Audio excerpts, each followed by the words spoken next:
जय हिंद, वंदे मातरम। दोस्तों स्वागत करता हूं आप सभी का आपके अपने परिवार दीक्षित एजुकेशन अड्डा पर। दोस्तों एक बार फिर हाजिर हो चुका हूं लेकर आप सभी के लिए एकदम ब्रह्मास्त्र वाली क्लास है। अगर आप दोस्तों वर्तमान में एसएससी जीडी का एग्जाम देने वाले हैं तो आप सभी के लिए क्लास अति महत्वपूर्ण साबित होगी। अभी तक जितने सवाल पूछे गए उन पर आधारित ऐसे सवाल लेकर आया हूँ जो आपकी परीक्षा में सीधा छपेंगे और आपके माँ बाप के सपने को पूरा करेंगे। सारी क्लास को आप नोट करते चलिएगा। आपकी परीक्षा में 100% इस क्लास से 8 से 10 नंबर आपको मिलने वाले हैं। आइए दोस्तों शुरू करते हैं आज की क्लास। देखते हैं अपने सवाल। हमारा पहला सवाल कहता है कि विश्व की पहली वर्टिकल सिटी कहां पर बनकर तैयार हुई है। मोस्ट इंपॉर्टेंट सवाल रहेगा आपकी परीक्षा को लेकर। संयुक्त अरब अमीरात में बनी है, सऊदी अरब में बनी है, चीन में बनी है कि जापान में बनी है। क्या होगा आपका सही जवाब, जल्दी से बताएं। दोस्तों विश्व की पहली वर्टिकल सिटी ये कहां पर बनकर तैयार हुई है, तो आपको ध्यान में रखना है सऊदी अरब। आपका ऑप्शन नंबर बी बिल्कुल सही जवाब होगा। और इसका नाम क्या रखा गया है, द लाइन। क्या रखा गया है, द लाइन। द लाइन इसका नाम रखा गया है, इसको भी आप नोट करके रखें। दोस्तों संयुक्त अरब अमीरात की बात आई है तो आपको यहां से 2 से 3 चीजें याद रखनी है। विश्व की पहली पेपरलेस सरकार, विश्व की पहली पेपर लेस सरकार, विश्व की पहली पेपरलेस सरकार दोस्तों कहाँ की है ये, संयुक्त अरब अमीरात। इसके अलावा दोस्तों राशिद रोवर किसके द्वारा भेजा गया है, संयुक्त अरब अमीरात के द्वारा भेजा गया है। इसको भी आप नोट कर लें। दोस्तों यहां पर एक सवाल आपसे और भी पूछा जा सकता है, अब्राहम अकॉर्ड। मोस्ट इंपॉर्टेंट सवाल, अब्राहम अकॉर्ड। दोस्तों अब्राहम अकॉर्ड ये दोस्तों समझौता किसके बीच में है, तो आप कहेंगे संयुक्त अरब अमीरात और दोस्तों किसके बीच में, इजराइल। संयुक्त अरब अमीरात और इजराइल इन दोनों के बीच में कौन सा समझौता है, अब्राहम अकॉर्ड। किसके द्वारा कराया गया था, डोनाल्ड ट्रंप के द्वारा कराया गया था। इसको आप नोट कर लें। दोस्तों विश्व का पहला अपना खुद का कृत्रिम सूर्य, कौन सा, कृत्रिम सूर्य, ये दोस्तों किसके द्वारा विकसित किया गया, ये चीन के द्वारा विकसित किया गया है। इसको भी आप नोट कर लें। इतने सवाल आपको याद होने चाहिए। आइए दोस्तों बढ़ते हैं अपने अगले सवाल की ओर। दोस्तों हमारा अगला प्रश्न कहता है कि भारत की पहली सरकारी स्वामित्व वाली ऑनलाइन टैक्सी सेवा, इसका शुभारंभ कहां पर हुआ है। तमिलनाडु में हुआ है, बिहार में हुआ है, केरल में हुआ है, उत्तर प्रदेश में हुआ है। क्या होगा आपका सही जवाब, जल्दी से बताएं। दोस्तों भारत की पहली सरकारी स्वामित्व वाली ऑनलाइन टैक्सी सेवा, इसका शुभारंभ कहां पर हुआ है, तो आपको ध्यान में रखना है ये केरल के अंदर हुआ है। इसको आप नोट कर ले। मोस्ट इंपॉर्टेंट सवाल रहेगा आपकी परीक्षा के लिए। दोस्तों केरल से दोस्तों आप एक चीज और याद रखेंगे, सी स्पेस। दोस्तों खुद का इंटरनेट सेवा यानी खुद का ओटीटी प्लेटफॉर्म सी स्पेस, इसको किसने लॉन्च किया, ये केरल के द्वारा लॉन्च किया गया। ये भी आपसे पूछा जा सकता है आपकी परीक्षा में। दोस्तों केरल की एक योजना है मेडिसेफ। मोस्ट इंपॉर्टेंट सवाल, मेडिसेफ योजना कहाँ की है, केरल की है। इसको भी आप नोट करें। दोस्तों 1 से 2 सवाल केरल से आपसे और भी पूछे जा रहे हैं आपकी परीक्षा में। कौन कौन से, कथकली और मोहिनी अट्टम, ये दोस्तों कहाँ के शास्त्रीय नृत्य हैं, तो आप कहेंगे केरल के हैं। इसको भी आप नोट करके रखें। और केरल में दोस्तों एक उत्सव मनाया था, थय्यम उत्सव कहाँ मनाया था, केरल में मनाया था। इसको भी आप नोट कर ले। ये सब सवाल आपकी परीक्षा के लिए मोस्ट इंपॉर्टेंट रहेंगे। दोस्तों तमिलनाडु की बात आई है तो यहां पर आपको नोट करके रखना है डुगोंग संरक्षण केंद्र। अगर आपसे कहें डुगोंग संरक्षण केंद्र कहां पर स्थित है, तमिलनाडु में स्थित है। और दोस्तों यहां पर एक है सत्यमंगलम टाइगर रिजर्व। ये क्यों महत्वपूर्ण है, क्योंकि दोस्तों इसको 2022 में T+2 अवार्ड द्वारा सम्मानित किया गया था। किसको, सत्यमंगलम टाइगर रिजर्व को। कहां पर स्थित है, तमिलनाडु में। और तमिलनाडु का दोस्तों क्लासिकल नृत्य कौन सा, भरतनाट्यम। इसको भी आप ध्यान में रखें। दोस्तों बिहार में क्या स्थित है, डॉल्फिन संरक्षण केंद्र। और दोस्तों डॉल्फिन दिवस कब मनाया जाता है, जल्दी से आप कमेंट में छाप कर बताएं। मोस्ट इंपॉर्टेंट सवाल रहेगा आपकी परीक्षा के लिए। आइए दोस्तों बढ़ते हैं अपने अगले सवाल की ओर। दोस्तों हमारा अगला प्रश्न कहता है कि I2U2 संगठन में कौन सा देश शामिल नहीं है। दोस्तों ये नया संगठन है, जैसे कि क्वाड इसके अंदर 4 देश शामिल है, वैसे ही दोस्तों I2U2 संगठन में भी 4 देश शामिल हैं। अब आपको बताना है कि इसमें से कौन सा देश शामिल नहीं है। भारत शामिल नहीं है, इंग्लैंड शामिल नहीं है, इजराइल शामिल नहीं है कि अमेरिका शामिल नहीं है। दोस्तों आपको नोट करके रखना है I2U2 के अंदर इंग्लैंड शामिल नहीं है। आपको ऑप्शन नंबर बी बिल्कुल सही जवाब होगा। इसके अंदर अपना भारत शामिल है, इजराइल शामिल है और अमेरिका शामिल है। इसके अलावा UAE यानी कि संयुक्त अरब अमीरात ये शामिल है। इसको आप नोट कर लें, मोस्ट इंपॉर्टेंट सवाल रहेगा आपकी परीक्षा के लिए। कौन कौन से देश शामिल है? भारत शामिल है, इजराइल शामिल है, अमेरिका शामिल है और संयुक्त अरब अमीरात शामिल है। कौन सा देश शामिल नहीं है? इंग्लैंड। तो आपका सही जवाब क्या हो जाएगा? आपका सही जवाब हो जाएगा इंग्लैंड। आपका ऑप्शन नंबर बी बिल्कुल सही जवाब होगा। दोस्तों एक संगठन होता है क्वाड, एक संगठन होता है क्वाड। दोस्तों क्वाड में कौन कौन से देश शामिल हैं? भारत, दोस्तों इंडिया, अमेरिका, जापान और ऑस्ट्रेलिया, ये 4 देश शामिल होते हैं। इंडिया, अमेरिका, जापान और ऑस्ट्रेलिया, ये 4 देश शामिल होते हैं क्वाड के अंदर। और क्वाड की संकल्पना किसने दी थी? 2007 के अंदर शिंजो अबे के द्वारा दी गई थी, जो कि दोस्तों जापान के पूर्व प्रधानमंत्री थे, जिनकी अभी हाल ही में नारा में गोली मारकर हत्या कर दी गई। और दोस्तों मालाबार युद्धाभ्यास, मालाबार, अगर आपसे कहा जाए कि मालाबार युद्धाभ्यास दोस्तों किन देशों के बीच में होता है? ये 4 देशों के बीच में होता है और ये क्वाड संगठन का युद्धाभ्यास है। इसको आप ध्यान में रखें। और क्वाड की बैठक अभी हाल कहाँ पर आयोजित हुई है? ये जापान में हुई है। अगली कहाँ पर होगी? ऑस्ट्रेलिया में। ये भी आप थोड़ा ध्यान में रखें। आइए दोस्तों बढ़ते हैं अपने अगले सवाल की ओर। भाई बहनों हमारा अगला प्रश्न कहता है कि भारत गौरव योजना के तहत भारत की पहली निजी ट्रेन कहां से कहां तक चली है? दिल्ली से वाराणसी, दिल्ली से कटरा, कोयम्बटूर से सिडरी या गांधीनगर से मुंबई? क्या होगा आपका सही जवाब? जल्दी से बताएं। उम्मीद करता हूं आपको पूरा सवाल सही से दिख रहा होगा। भारत गौरव योजना के तहत भारत की पहली निजी ट्रेन कहां पर चलाई गई है? तो आपको नोट करना है कोयम्बटूर से सिडरी। आपका ऑप्शन नंबर सी बिल्कुल सही जवाब होगा। इसके ऊपर आप स्टार लगाकर रखें, मोस्ट इंपॉर्टेंट सवाल है। दोस्तों ग्रुप डी की परीक्षा में यह सवाल 2 से 3 बार आपसे पूछा गया था। भारत गौरव योजना के तहत भारत की पहली निजी ट्रेन कहां पर चली है? कोयम्बटूर से सिडरी। आइए दोस्तों बात करते हैं ऑप्शंस को लेकर। अगर आपसे कहा जाए वंदे भारत ट्रेन, वंदे भारत ट्रेन, दोस्तों वंदे भारत ट्रेन पहली यानी कि पहली वंदे भारत ट्रेन कहां पर चली है? दिल्ली से वाराणसी के बीच में चली थी। अगर आपसे कहा जाए दिल्ली से कटरा यानी कि दूसरी वंदे भारत ट्रेन कहां पर चली है? दिल्ली से कटरा के बीच में। अगर आपसे कहा जाए गांधीनगर से मुंबई, ये दोस्तों तीसरी वंदे भारत ट्रेन चली है। चौथी वाली आप और नोट कर लें दोस्तों, ऊना से दिल्ली, ऊना से दिल्ली ये चलिए दोस्तों चौथी वंदे भारत ट्रेन।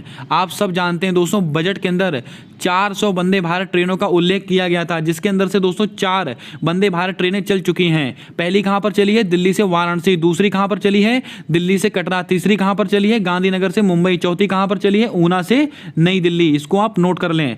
दोस्तों ट्रेनों को रोकने के लिए कौन सी प्रणाली विकसित की गई थी? जल्दी से कमेंट कर बताएं। अगर 2 ट्रेनें एक ही पटरी पर आमने सामने आ जाती हैं तो वह अपने आप रुक जाएंगी। उसके लिए कौन सी प्रणाली गवर्नमेंट के द्वारा विकसित की गई है? उसका जवाब आपको कमेंट में छाप कर बताना है। आइए दोस्तों बढ़ते हैं अपने अगले प्रश्न की ओर। दोस्तों हमारा अगला प्रश्न कहता है कि हिंद की चादर किसे कहा जाता है? गुरु गोविंद सिंह को कहा जाता है, गुरु अर्जुन देव को कहते हैं, गुरु तेग बहादुर को कहते हैं, गुरु नानक देव को कहते हैं? क्या होगा आपका सही जवाब? जल्दी से बताएं।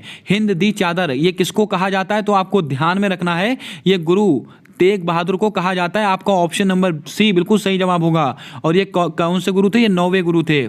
इसको भी आप ध्यान में रखें, यह सवाल भी आपसे पूछा जा सकता है आपकी परीक्षा में। दोस्तों आप एक चीज याद रखेंगे, 26 दिसंबर इसको क्या मनाया था? वीरवाल दिवस।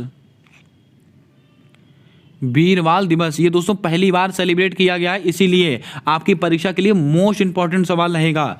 दोस्तों जल्दी से वीडियो को लाइक कर दें। अगर चैनल पर आप नए हों तो चैनल को सब्सक्राइब करके बेल वाला आइकन ध्यान से दबा दें, क्योंकि आने वाली सारी वीडियोस के अपडेट आप तक आसानी से पहुंचते रहें। आपकी एसएससी जीडी में जो सवाल आपसे पूछे गए हैं सेम दोस्तों उन्हीं सवालों पर आधारित ऐसे सवाल लेकर आया हूं जो आपकी परीक्षा में आपको नंबर दे के जाएंगे, आपके माँ बाप के सपने को पूरा करेंगे। आइए दोस्तों बढ़ते हैं अपने अगले क्लास सवाल की ओर।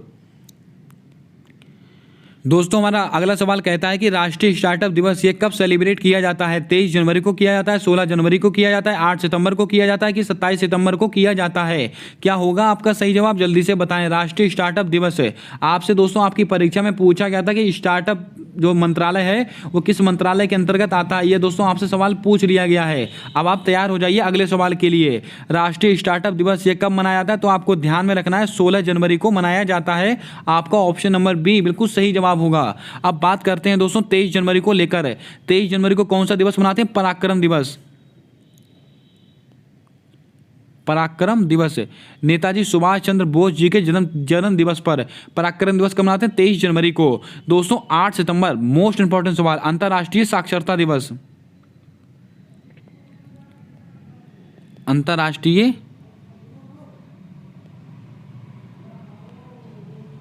साक्षरता दिवस ये कब मनाया था, तो आपको ध्यान में रखना है ये मनाया था 8 सितंबर को। इसके अलावा दोस्तों 27 सितंबर को क्या मनाते हैं, पर्यटन दिवस। पर्यटन दिवस ये मनाया था 27 सितंबर को, इसको भी आप नोट कर लें। आइए दोस्तों बढ़ते हैं अपने अगले सवाल की ओर।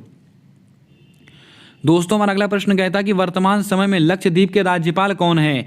मनोज सिन्हा हैं, प्रफुल्ल पटेल हैं, बनवारी लाल पुरोहित हैं, डॉक्टर वी डी मिश्रा हैं। क्या होगा आपका सही जवाब, जल्दी से बताएं। दोस्तों एक सवाल मुख्यमंत्री और उप मुख्यमंत्री और दोस्तों राज्यपाल आपकी परीक्षा में पूछे जा रहे हैं बार बार, इसको आप ध्यान से पढ़ें। दोस्तों वर्तमान समय में लक्षद्वीप, इसके दोस्तों राज्यपाल कौन है, तो आपको ध्यान में रखना है ये दोस्तों बनाए गए प्रफुल्ल पटेल। आपका ऑप्शन नंबर बी बिल्कुल सही जवाब होगा। इनको दोस्तों अतिरिक्त प्रभार मिला है लक्षद्वीप के राज्यपाल। आइए दोस्तों ऑप्शंस को लेकर बातें करते हैं। एक चीज आप याद रखेंगे, लक्षद्वीप इसकी राजधानी कौन सी, कवरत्ती। कवरत्ती इसकी राजधानी है किसकी, लक्षद्वीप की, इसको आप ध्यान में रखें। मनोज सिन्हा दोस्तों कहां के, जम्मू एंड कश्मीर। जम्मू कश्मीर के उपराज्यपाल कौन है, मनोज सिन्हा जी हैं। दोस्तों कमेंट करके बताएं जम्मू और कश्मीर, दोस्तों इनको जम्मू और कश्मीर और लद्दाख इनको अलग से यूटी का दर्जा कब दिया गया, इसका जवाब आपको कमेंट कर बताना है। दोस्तों बनवारी लाल पुरोहित ये कहाँ के दोस्तों राज्यपाल हैं, तो आपको मैंने कल बताया था पंजाब के हैं। कहाँ के, पंजाब के राज्यपाल बने हैं। इसके अलावा डॉक्टर वी डी मिश्रा कहाँ के हैं, ये दोस्तों मेघालय के हैं। आपसे परीक्षा में पूछा गया सवाल है। ये कहाँ के, मेघालय के। मेघालय की राजधानी कौन सी है, शिलोंग। और दोस्तों शिलोंग में एक फेस्टिवल मनाया जाता है, बहुत ही महत्वपूर्ण फेस्टिवल है, कौन सा, तो आप नोट करें, cherry blossom. Cherry blossom festival कहाँ मनाया जाता है, मेघालय में मनाया जाता है। दोस्तों मेघालय में गारो खासी जयंतियाँ पहाड़ी पाई जाती हैं और खासी पहाड़ी के नीचे सर्वाधिक वर्षा होती है, ये भी आपसे पूछा गया प्रश्न है। आइए दोस्तों बढ़ते हैं अपने अगले सवाल की ओर। दोस्तों हमारा अगला प्रश्न कहता है कि भारत के वर्तमान कैबिनेट सचिव कौन है, मोस्ट इंपॉर्टेंट सवाल। विनय मोहन क्वात्रा हैं, अजय कुमार भल्ला हैं, गिरधर अरमाने हैं कि राजीव गौबा हैं। क्या होगा आपका सही जवाब, जल्दी से बताएं। दोस्तों भारत के वर्तमान कैबिनेट सचिव ये किसको बनाया गया है, तो आपको ध्यान में रखना है राजीव गौबा। आपका ऑप्शन नंबर डी बिल्कुल राइट जवाब होगा, इसके ऊपर आप स्टार लगाकर रखें। दोस्तों गिरधर अरमाने कौन है, ये रक्षा सचिव हैं। कौन है, रक्षा सचिव हैं ये, रक्षा सचिव। और दोस्तों अजय कुमार भल्ला कौन है, ये गृह सचिव हैं, ये गृह सचिव हैं। दोस्तों इनकी नियुक्तियों को आप मोस्ट इंपॉर्टेंट में याद रखें, एक नियुक्ति आपसे पूछी जा रही है आपकी परीक्षा में। विनय मोहन क्वात्रा कौन है, विदेश सचिव हैं, विदेश सचिव। अब आप दोस्तों कमेंट करके बताएं WTO विश्व व्यापार संगठन, इसकी पहली महिला महानिदेशक किसको बनाया गया, इसका जवाब आपको कमेंट कर बताना है। जितने सवाल दोस्तों मैं आपको कमेंट करने के लिए कह रहा हूं, सारे सवाल आप लाइन से कमेंट कर जाइएगा। सारे सवाल दोस्तों आपके दिमाग में फिक्स हो जाएंगे, आप पेपर में सही करके आने वाले हैं। आइए दोस्तों बढ़ते हैं अपने अगले प्रश्न की ओर। दोस्तों हमारा अगला प्रश्न कहता है कि भारत की पहली मोबाइल हनी प्रोसेसिंग वैन कहाँ शुरू हुई। यहाँ पर बहन गलती से टाइप हो गया, इसको आप थोड़ा ठीक कर लेंगे। भारत की पहली मोबाइल हनी प्रोसेसिंग वैन क्या होगा दोस्तों, वैन ये दोस्तों कहाँ पर प्रारंभ हुई है आपको बताना है। भारत की पहली मोबाइल हनी प्रोसेसिंग वैन कहाँ पर प्रारंभ हुई है, गाजियाबाद उत्तर प्रदेश में प्रारंभ हुई है। इसको भी आप नोट करके रखें, मोस्ट इंपॉर्टेंट सवाल है। दोस्तों यहाँ पर 4 ऑप्शन है, चारों ऑप्शन से एक सवाल आपकी परीक्षा के लिए अति महत्वपूर्ण होगा। जैसे कि सूरत, सूरत से आप दोस्तों 2 से 3 सवाल आप याद करके जाइएगा। अगर आपसे कहा जाए भारत की पहली डिजिटल एड्रेस वाली सिटी, डिजिटल एड्रेस वाली सिटी कौन सी है, सूरत। इसके अलावा अगर आपसे कहा जाए 1 लाख से अधिक आबादी वाला सबसे स्वच्छ शहर, 1 लाख से अधिक आबादी वाला सबसे स्वच्छ शहर कौन सा है, तो आप कहेंगे सूरत। अगर आपसे कह दिया जाए 1 लाख से कम आबादी वाला सबसे स्वच्छ शहर, 1 लाख से कम आबादी वाला सबसे स्वच्छ शहर कौन सा है? पंचगनी। और ये कहाँ पर है? महाराष्ट्र। इसको भी आप नोट करके रखें। इसके अलावा दोस्तों अयोध्या में दोस्तों लता मंगेशकर चौक का उद्घाटन किया गया, इसको भी आप थोड़ा ध्यान में रखें।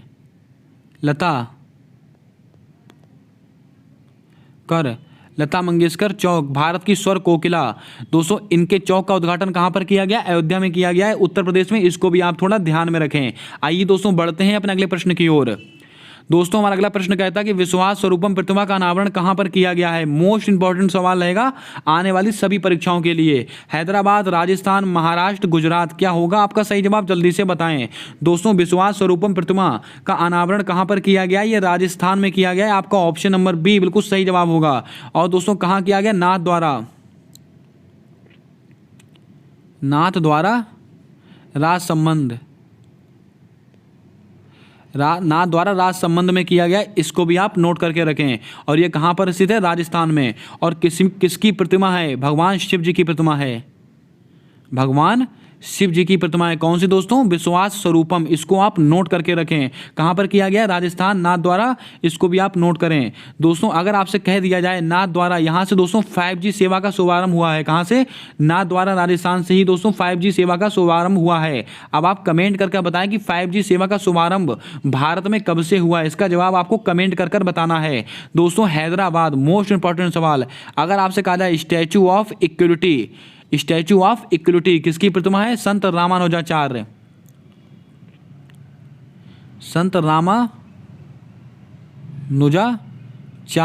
इनकी प्रतिमा है। किसकी? संत रामानुजाचार्य की प्रतिमा है। कहां पर है? हैदराबाद में स्थित है। क्या नाम है? Statue of equality. और इसकी दोस्तों ऊंचाई कितनी है? 216 फीट इसकी ऊंचाई है। इसको भी आप नोट करें। दोस्तों Maharashtra, statue of knowledge, most important सवाल है दोस्तों। स्टैचू ऑफ नॉलेज कहां पर स्थित है? महाराष्ट्र के लातूर में स्थित है, लातूर में। और किसकी प्रतिमा है? डॉक्टर भीमराव अंबेडकर की प्रतिमा है। इसको भी आप नोट करके रखें। दोस्तों गुजरात में किसकी प्रतिमा है? स्टैचू ऑफ, जल्दी से बताएं दोस्तों। गुजरात दोस्तों स्टैचू ऑफ यूनिटी, ये किसकी प्रतिमा है? सरदार वल्लभ भाई पटेल की प्रतिमा। 182 मीटर की प्रतिमा है स्टैचू ऑफ यूनिटी। कहां पर स्थित है? केवड़िया डिस्ट्रिक्ट में स्थित है, गुजरात के अंदर। इसको भी आप ध्यान में रखें। और इसको किसने बनाया था? राम सुथार ने बनाया था। दोस्तों मैंने आपसे पूछा है कि भारत में 5G सेवा का शुभारंभ कब से हुआ है? जल्दी से इसका जवाब आपको कमेंट में छाप कर बताना है। आइए दोस्तों बढ़ते हैं अपने अगले प्रश्न की ओर। दोस्तों हमारा अगला प्रश्न कहता है कि वायु शक्ति सूचकांक में भारत का स्थान कौन सा है? तीसरा स्थान है, चौथा स्थान है, पांचवा स्थान है कि दूसरा स्थान है? क्या होगा आपका सही जवाब? जल्दी से बताएं। वायु शक्ति सूचकांक, इसमें भारत का कौन सा स्थान है? तो आपको ध्यान में रख लेना है, ये तीसरा स्थान है। आपका ऑप्शन नंबर ए बिल्कुल सही जवाब होगा। दोस्तों इसको आप वेरी इंपॉर्टेंट में लिखेंगे। आप ये वेरी वेरी वेरी इंपॉर्टेंट सवाल रहेगा आपकी परीक्षा के लिए। इसके अलावा अगर आपसे कहा जाए भारत विश्व की दोस्तों सबसे बड़ी अर्थव्यवस्था बन चुकी 5वीं, किसको पछाड़कर? ब्रिटेन को पछाड़कर भारत विश्व की 5वीं सबसे बड़ी अर्थव्यवस्था बन चुका है। आइए दोस्तों बढ़ते हैं अपने अगले सवाल की ओर। दोस्तों हमारा अगला सवाल कहता है कि ट्रैवल एंड टूरिज्म इंडेक्स में भारत का कौन सा स्थान है? 43वां स्थान है, 50वां स्थान है या 180वां स्थान है कि 54वां स्थान है? क्या होगा आपका सही जवाब? जल्दी से बताएं। एक दोस्तों इंडेक्स से सवाल आपकी परीक्षा में तय है, ट्रैवल एंड टूरिज्म इंडेक्स, इसमें भारत का कौन सा स्थान है? तो आपको ध्यान में रखना है ये 54वां स्थान है। आपका ऑप्शन नंबर डी बिल्कुल सही जवाब होगा। आइए दोस्तों इस सवाल का पोस्टमार्टम करते हैं। सारे इंडेक्स मैं आपको नोट कराता हूं। अगर आपसे कहा जाए 43वां स्थान दोस्तों किसके अंदर है? तो आप कहेंगे बौद्धिक संपदा सूचकांक। बौद्धिक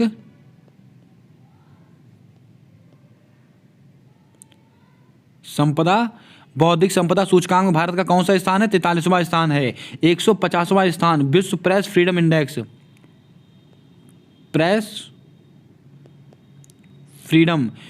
फ्रीडम इंडेक्स में भारत का कौन सा स्थान है? 150वां। 180वां स्थान दोस्तों किसमें है? पर्यावरण प्रदर्शन सूचकांक, पर्यावरण प्रदर्शन पर्यावरण प्रदर्शन सूचकांक में भारत का 180वां स्थान है। दोस्तों 150वां स्थान प्रेस फ्रीडम इंडेक्स, इसको जारी कौन करता है, तो आपको नोट करके रखना है, रिपोर्टर्स विदाउट बॉर्डर, इसको आप ध्यान में रखें। आइए दोस्तों कुछ और महत्वपूर्ण स्थान मैं आपको नोट कराता हूं, जैसे कि 107वां स्थान, ये किसके अंदर है, ये दोस्तों भुखमरी के अंदर है। किसके अंदर, ये भुखमरी के अंदर है, इसको आप नोट करें। 85वां स्थान, ये किसके अंदर है, ये दोस्तों भ्रष्टाचार के अंदर है। ये भ्रष्टाचार सूचकांक में भारत का स्थान कौन सा है, 85वां स्थान है, इसको भी आप नोट करके रखें। 132वां स्थान, मोस्ट इंपॉर्टेंट सवाल, ये दोस्तों मानव विकास सूचकांक में है। किसमें, मानव विकास सूचकांक में, इसको मैं थोड़ा सा लिख देता हूं, मानव विकास सूचकांक में कौन सा स्थान है, 132वां। और इसको कौन जारी करता है, UNDP, ये संस्था इसको जारी करती है, ये भी आप नोट करें। और दोस्तों 136वां स्थान किसके अंदर है, खुशहाली में, खुशहाली में 136वां स्थान है।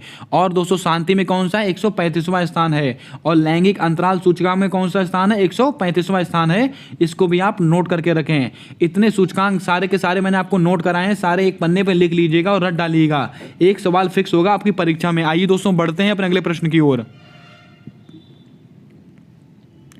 दोस्तों हमारा अगला प्रश्न कहता है कि एससीओ शिखर सम्मेलन 2022 का आयोजन कहाँ हुआ है।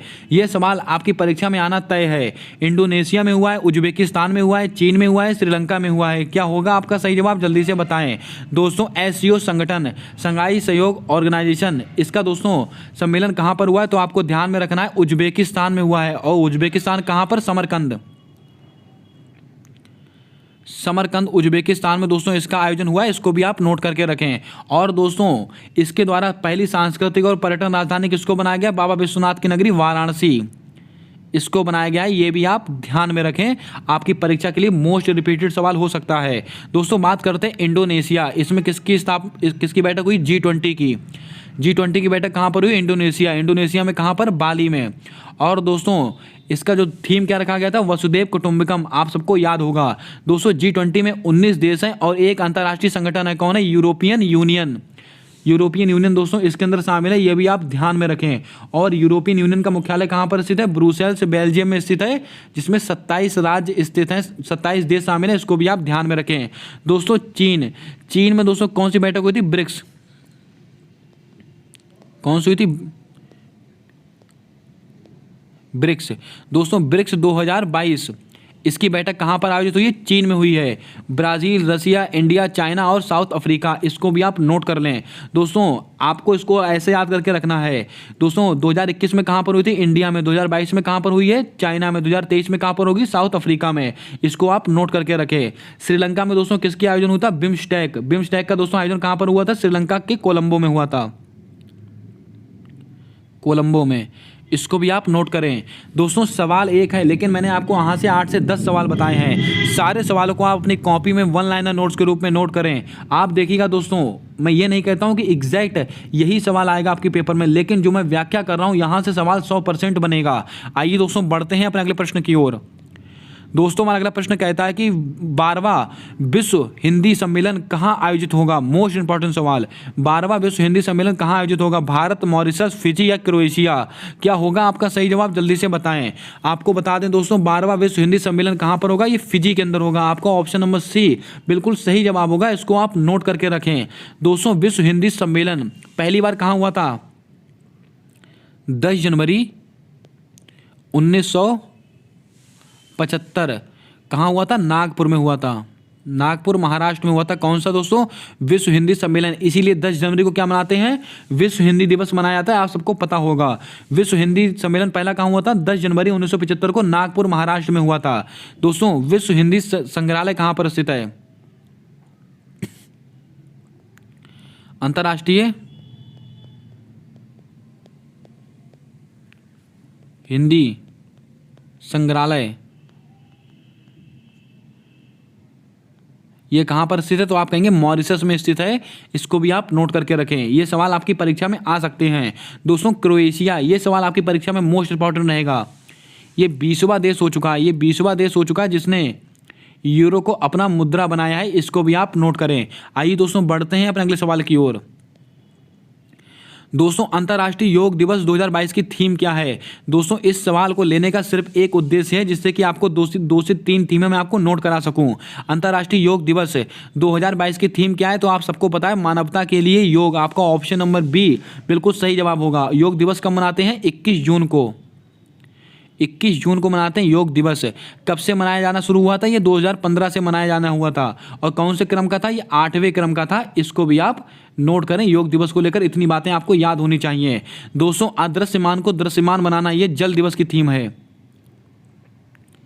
ये किसकी है? जल दिवस की थीम है। और जल दिवस कब मनाया जाता है? 22 मार्च को मनाया जाता है। आप सबको पता होगा, इसको आप नोट करें। 8 बिलियन की दुनिया, ये दोस्तों जनसंख्या दिवस की थीम है। जनसंख्या दिवस की थीम है। और कब मनाया था? 11 जुलाई को मनाया था जनसंख्या दिवस है। Transforming literacy learning space, most important सवाल। ये दोस्तों अंतर्राष्ट्रीय साक्षरता दिवस, साक्षरता दिवस, ये दोस्तों इसकी थीम है। और कब मनाया था? ये 8 सितंबर को मनाया था। अभी मैंने पीछे आपको डिस्कस किया था। उम्मीद करता हूं आपने सारे प्रश्नों को यहां से नोट कर लिया होगा। आइए दोस्तों बढ़ते हैं अपने अगले सवाल की ओर। दोस्तों हमारा अगला प्रश्न कहता है कि the boy who wrote a constitution किसकी पुस्तक है? राजेश तलवार की पुस्तक है, गुंडप्पा विश्वनाथ की पुस्तक है, आलोक चक्रवाल की पुस्तक है, विनोद राय की पुस्तक है। क्या होगा आपका सही जवाब? जल्दी से बताएं। The boy who wrote a constitution, ये किसकी पुस्तक है? तो आपको ध्यान में रखना है, ये पुस्तक है दोस्तों अपनी राजेश तलवार की। आपका ऑप्शन नंबर ए बिल्कुल राइट और परफेक्ट जवाब होगा। इसके अलावा अब बात करते हैं ऑप्शन को लेकर। गुंडप्पा विश्वनाथ दोस्तों क्या है? रिस्ट एश्योर्ड, रिस्ट एश्योर्ड, ये दोस्तों किसकी पुस्तक है? तो आप कहेंगे गुंडप्पा विश्वनाथ की पुस्तक है। आलोक चक्रवाल, मोस्ट इंपॉर्टेंट सवाल, बिरसा मुंडा, बिरसा मुंडा जनजातीय नायक, बिरसा मुंडा जनजातीय नायक, ये किसकी पुस्तक है? तो आप कहेंगे Alok Chakrawal. Vinod Rai, not just a night watchman, not just a night watchman, किसकी पुस्तक है? विनोद राय की। इसको भी आप नोट करें। आइए दोस्तों बढ़ते हैं अपने अगले सवाल की ओर। दोस्तों हमारा अगला प्रश्न कहता है कि मुख्यमंत्री मितान योजना किस राज्य की योजना है? छत्तीसगढ़, हरियाणा, कर्नाटक या हिमाचल प्रदेश? क्या होगा आपका सही जवाब? जल्दी से बताएं। एक योजना आपकी परीक्षा में फिक्स रहेगी, मुख्यमंत्री मितान योजना। इसका संबंध किससे है? तो आपको ध्यान में रखना है, ये दोस्तों छत्तीसगढ़ की योजना है। आपका ऑप्शन नंबर ए बिल्कुल सही जवाब होगा। छत्तीसगढ़ की दोस्तों एक योजना और है, कौशल्या मातृत्व योजना। कौशल्या मातृत्व योजना, ये किसकी योजना? ये भी छत्तीसगढ़ की योजना, इसको भी आप नोट करें। हरियाणा की योजना दोस्तों ई अधिगम योजना, मोस्ट इंपॉर्टेंट सवाल। ई अधिगम योजना किसकी है? तो आप कहेंगे हरियाणा की योजना है। इसके अलावा कर्नाटक विनय समरस योजना, विनय समरस योजना। और दोस्तों कौन सी है? काशी रथ यात्रा। उत्तर प्रदेश मत लगाकर आइएगा, आपका जवाब गलत हो जाएगा। दोस्तों विनय समरस योजना और काशी रथ यात्रा कहाँ की? हरियाणा की। दोस्तों हिमाचल प्रदेश, एक योजना दोस्तों हिमाचल प्रदेश की मैंने आपको कल ही नोट कराई है। जल्दी से बताएं उसका नाम क्या है? दोस्तों जल्दी से बताएं, मोस्ट इंपॉर्टेंट सवाल है आपकी परीक्षा के लिए। आइए दोस्तों बढ़ते हैं अपने अगले और अति महत्वपूर्ण सवाल की ओर। हमारा अगला प्रश्न कहता है कि अनुसूचित जाति आयोग से संबंधित अनुच्छेद कौन सा है? अनुच्छेद 338, अनुच्छेद 338 ए, अनुच्छेद 343, अनुच्छेद 352। क्या होगा आपका सही जवाब? जल्दी से बताएं। दोस्तों अनुसूचित जाति आयोग से संबंधित अनुच्छेद कौन सा है? तो आपको ध्यान में रखना है 338। आपका ऑप्शन नंबर ए बिल्कुल सही जवाब होगा। लेकिन अगर आपसे कहा जाए राष्ट्रीय अनुसूचित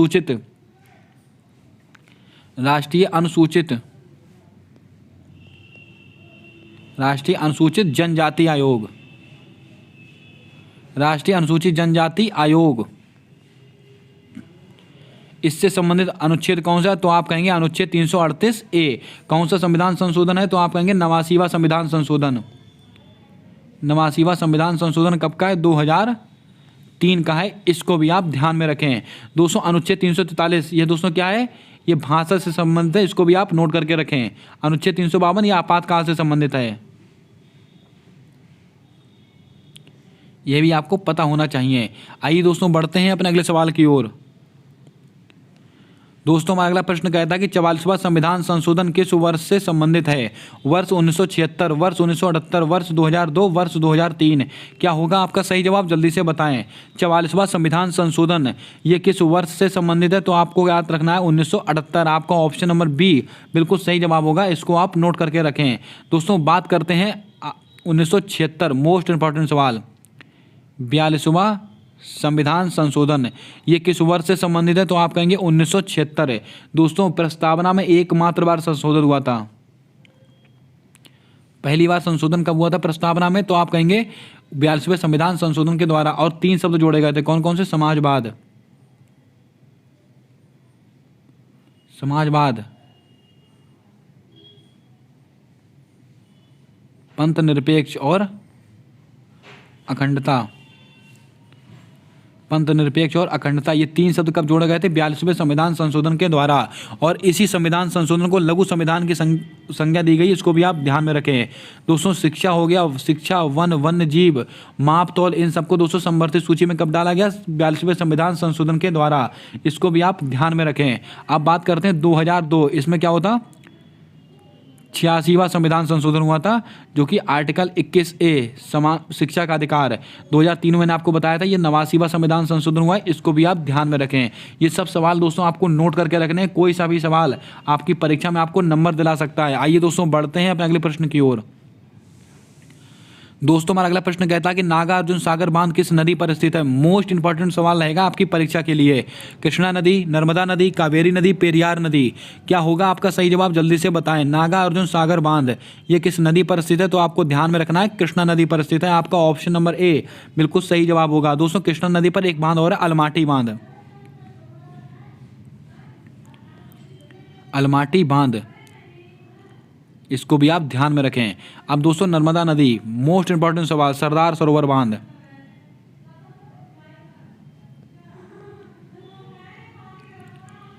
सरदार सरोवर बांध ये किस नदी पर स्थित है? तो आप कहेंगे नर्मदा नदी पर स्थित है। और दोस्तों ओंकारेश्वर बांध, मोस्ट इंपॉर्टेंट सवाल, ओंकारेश्वर बांध ये किस नदी पर स्थित है? तो आप कहेंगे नर्मदा नदी पर। कावेरी नदी पर दोस्तों मैट्टूर बांध स्थित है, मैट्टूर बांध स्थित है कावेरी नदी पर, इसको भी आप ध्यान में रखें। पेरियार नदी पर इडुक्की बांध, इडुक्की बांध ये दोस्तों पेरियार नदी पर स्थित है, यह भी आपको ध्यान में रखना है। इन सब सवालों को आप नोट कर लें। दोस्तों जल्दी से वीडियो को अपने दोस्तों तक जरूर शेयर कर दें। और चैनल पर अगर आप नए हो तो चैनल को सब्सक्राइब करके बेल वाला आइकन ध्यान से दबा लें, क्योंकि आने वाली सारी वीडियोज़ के अपडेट आप तक आसानी से पहुँचते रहेंगे। आइए दोस्तों बढ़ते हैं अपने अगले और अति महत्वपूर्ण सवाल की ओर। और सारे सवालों को आप अपनी कॉपी के अंदर 1 लाइनर नोट्स के रूप में नोट करके रखें। दोस्तों हमारा अगला सवाल है, कॉमनवेल्थ गेम का 23वां संस्करण कहाँ पर आयोजित होगा? अमेरिका में, मैक्सिको में, कनाडा में, ऑस्ट्रेलिया में। क्या होगा आपका सही जवाब, जल्दी से बताएं। दोस्तों कॉमनवेल्थ गेम या टोक्यो ओलंपिक या पैरा ओलंपिक, एक सवाल फिक्स है आपकी परीक्षा के अंदर। कॉमनवेल्थ गेम 2023 यानी कि दोस्तों इसका 23वां संस्करण कहाँ पर आयोजित होने वाला है? तो आपको ध्यान में रखना है ये ऑस्ट्रेलिया में होगा। आपका ऑप्शन नंबर डी बिल्कुल सही जवाब होगा। अब बात करते हैं कॉमनवेल्थ गेम को लेकर, इसका 22वां संस्करण कहाँ पर हुआ था? तो आप सबको पता है बर्मिंघम इंग्लैंड में हुआ है इसका 22वां संस्करण। और दोस्तों इसमें अपने भारत देश का दोस्तों कौन सा स्थान था? तो आपको पता है भारत देश का दोस्तों इसके अंदर 4था स्थान था। भारत ने कुल कितने पदक जीते थे? 66 पदक जीते थे, जिसमें से दोस्तों 22 गोल्ड मेडल थे। इसको भी आपको ध्यान में रखना है। दोस्तों इसके जो शुभारंभ होता है, इसका प्रारंभ कार्यक्रम में, इसकी दोस्तों शुरुआत कार्यक्रम में इसके ध्वजवाहक कौन थे? तो आप क्या कहेंगे? मनप्रीत सिंह और पीवी सिंधु इसके दोस्तों शुभारंभ कार्यक्रम में इसके ध्वजवाहक थे। इसके अलावा अगर इसके समापन कार्यक्रम में आपसे पूछे, समापन कार्यक्रम में अगर आपसे इसके ध्वजवाहक पूछे तो आप क्या कहेंगे? निखत जरीन। और इसके अलावा यहाँ पर मैं लिख देता हूँ इसको शरत कमल। ये दोस्तों इसके समापन कार्यक्रम के ध्वजवाहक थे, इसको आप नोट करके रखें। दोस्तों इसका शुभंकर क्या था ये भी आपसे पूछा जाता है। पैरी द बुल ये दोस्तों कॉमनवेल्थ गेम का शुभंकर था। इसके अलावा कॉमनवेल्थ गेम की शुरुआत कब हुई थी, तो आपको नोट करके रखना है 1930 में हुई थी। कब हुई थी? 1930 में। कहाँ से?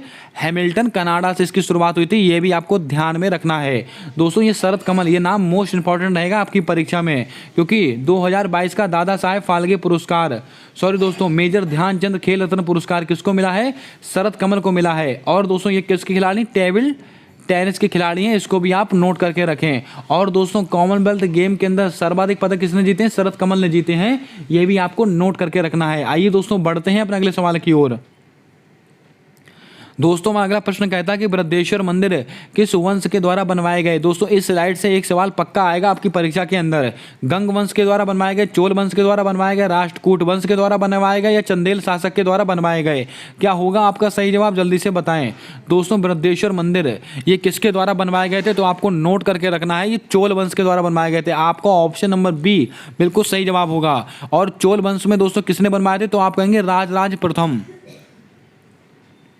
राजराज प्रथम। ये दोस्तों इनके द्वारा बनवाए गए थे। कौन सा?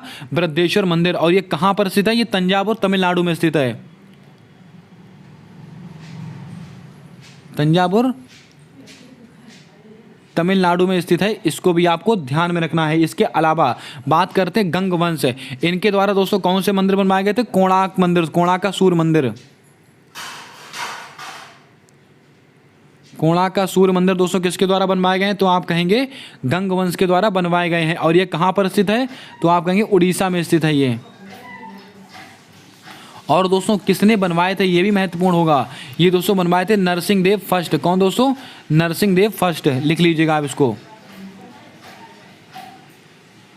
नरसिंह देव फर्स्ट। ये दोस्तों इनके द्वारा बनवाया गया था। अब बात करते हैं राष्ट्रकूट वंश, इनके द्वारा दोस्तों कौन से मंदिर बनवाए गए थे? एलोरा के मंदिर बनवाए गए थे। एलोरा, अगर आपसे कहा जाए कि एलोरा के मंदिर ये किसके द्वारा बनवाए गए? राष्ट्रकूट वंश के द्वारा बनवाए गए हैं। और दोस्तों एलोरा किसने बनवाए थे? Krishnadevaraya first, Krishna first. इसको भी आप थोड़ा नोट करें, ये सवाल भी आपसे पूछा जा सकता है। दोस्तों चंदेल शासक लास्ट और अति महत्वपूर्ण, इन्होंने दोस्तों खजुराहो के मंदिर बनवाए थे। किसके? खजुराहो, खजुराहो के मंदिर किसने बनवाए थे? तो आप कहेंगे चंदेल शासक ने बनवाए थे। इसको भी आप नोट करके रखें। और ये कहाँ पर स्थित है? तो आप सबको बताइए मध्य प्रदेश में स्थित है। इसको भी आपको पता होना चाहिए। लेकिन महत्वपूर्ण सवाल बनता है कि खजुराहो के मंदिर किस शैली में बने हुए हैं? तो आपको ध्यान में रखना है पंचायतन शैली, पंचायतन शैली। इसको भी आप नोट करें। इतने सवाल आपको नोट करके रखने, कोई सा भी सवाल आपकी परीक्षा में आपको नंबर दिला सकता है। आइए दोस्तों बढ़ते हैं अपने अगले और अति महत्वपूर्ण सवाल की ओर। दोस्तों हमारा अगला सवाल कहता है कि एपिग्राफी का संबंध किससे है? सिक्कों के अध्ययन से, अभिलेखों के अध्ययन से, मधुमक्खी के पालन से, कि केंचुए के पालन से है? क्या होगा आपका सही जवाब? जल्दी से बताएं। दोस्तों एक सवाल अध्ययन से संबंधित आपकी परीक्षाओं में बार बार रिपीट हो रहा है, बार बार आपसे पूछा जा रहा है। दोस्तों एपिग्राफी, इसका संबंध किससे है? तो आपको ध्यान में रखना है, ये अभिलेखों के अध्ययन से है। आपका ऑप्शन नंबर बी बिल्कुल राइट और परफेक्ट जवाब होगा। इसके ऊपर आप स्टार लगाकर रखें। इसके अलावा दोस्तों सिक्कों का अध्ययन, यह क्या कहलाता है? Numismatics, numismatics. अगर आपसे कहा जाए न्यूमिस्मेटिक्स, इसमें किसका अध्ययन होता है? सिक्कों का अध्ययन होता है। दोस्तों मधुमक्खी पालन मोस्ट इंपॉर्टेंट सवाल है आपकी परीक्षा के लिए। जल्दी से कमेंट में छाप कर बताएं दोस्तों किसके अंतर्गत दोस्तों मधुमक्खी का पालन होता है? केंचुओं की खेती दोस्तों वर्मी कल्चर, वर्मी कल्चर। इसके अलावा अगर आपसे कह दिया जाए अंगूर की खेती, तो आप कहेंगे वीटी कल्चर, वीटी कल्चर। अगर आपसे दोस्तों कह दिया जाए रेशम कीट पालन दोस्तों, तो आप कहेंगे सेरी कल्चर, सेरी कल्चर। क्या है दोस्तों? रेशम कीट, ये रेशम कीट पालन है, इसको आप ध्यान में रखें। मैंने आपसे सवाल पूछा है दोस्तों मधुमक्खी पालन, ये दोस्तों होता है एपीकल्चर, एपीकल्चर। इसको भी आप नोट करके रखें। दोस्तों बागवानी यानी कि दोस्तों बागवानी की फसलों के लिए दोस्तों किसका उपयोग किया जाता है, इसका जवाब आपको कमेंट कर कर बताना है। आइए दोस्तों बढ़ते हैं अपने अगले और अति महत्वपूर्ण सवाल की ओर। हमारा अगला सवाल कहता है कि अंतर्राष्ट्रीय पुलिस संगठन का मुख्यालय कहाँ पर स्थित है। लगाइएगा स्टार आपकी परीक्षा में। यह सवाल दोस्तों स्टैटिक, जीके और करंट के दोस्तों मद्देनजर से मोस्ट इंपॉर्टेंट रहेगा। लुसाना में स्थित है, लियोन में स्थित है, ज्यूरिक में स्थित है कि ग्लैंड में स्थित है। क्या होगा आपका सही जवाब, जल्दी से बताएं। दोस्तों अंतर्राष्ट्रीय पुलिस संगठन, इसी को कहा जाता है इंटरपोल। इंटरपोल। अब आप समझ गए होंगे दोस्तों इसका मुख्यालय कहां पर स्थित है। इसका कहां मुख्यालय से लियोन में स्थित है। आपका ऑप्शन नंबर बी बिल्कुल सही जवाब होगा। ये क्यों महत्वपूर्ण है, क्योंकि दोस्तों इंटरपोल की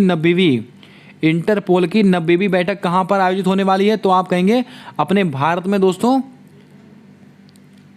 दिल्ली में आयोजित होने वाली। इसको भी आप नोट करके रखें। और इंटरपोल की स्थापना कब हुई थी, तो आप कहेंगे 1923 में दोस्तों इंटरपोल की स्थापना हुई थी। अब दोस्तों इसका दोस्तों मुख्यालय कहां पर स्थित है, लियोन में स्थित है। इसकी 90वीं बैठक कहां पर होगी, दिल्ली में होगी। अब बात करते हैं ऑप्शंस को लेकर। ल्यूसाने में दोस्तों किसका मुख्यालय स्थित है, जल्दी से कमेंट में छाप कर बताएंगे आप। ज्यूरिक में दोस्तों फीफा का मुख्यालय स्थित है। ग्लैंड, मोस्ट इंपॉर्टेंट सवाल, WWF प्लस IUCN, इनका मुख्यालय कहां पर स्थित है, ग्लैंड में स्थित है। WWF की स्थापना कब हुई थी, 1961 में हुई थी। IUCN की स्थापना कब हुई थी, 1948 में हुई थी। इसको भी आप नोट करके रखें। ये सब सवाल आपकी परीक्षा के लिए मोस्ट इंपॉर्टेंट रहेंगे। दोस्तों ल्यूसाने में किसका मुख्यालय स्थित है, अंतर्राष्ट्रीय ओलंपिक संघ का मुख्यालय कहां पर स्थित है, ल्यूसाने में। 1894 में दोस्तों अंतर्राष्ट्रीय ओलंपिक संघ की स्थापना हुई थी। उसके हेड कौन है, थॉमस बॉक। इतने सवाल आप नोट करके रखें, कोई सा भी सवाल आपकी परीक्षा में टकरा सकता है। आइए दोस्तों बढ़ते हैं आज के अगले और अंतिम सवाल की ओर। दोस्तों हमारा अगला प्रश्न कहता है कि CU की निम्नलिखित में से किसकी पुस्तक है। मोस्ट इंपॉर्टेंट सवाल, अबुल फजल की पुस्तक है, जयदेव की पुस्तक है, कल्हड़ की पुस्तक है कि हुसैन सांग की पुस्तक है। क्या होगा आपका सही जवाब, जल्दी से बताएं। CU की निम्नलिखित में से किसकी पुस्तक है, तो आपको ध्यान में रख लेना है यह पुस्तक है दोस्तों हुसैन सांग की। आपका ऑप्शन नंबर डी बिल्कुल राइट और परफेक्ट जवाब होगा। अब बात करते हैं ऑप्शंस को लेकर। अबुल फजल, इनकी एक पुस्तक है अकबरनामा।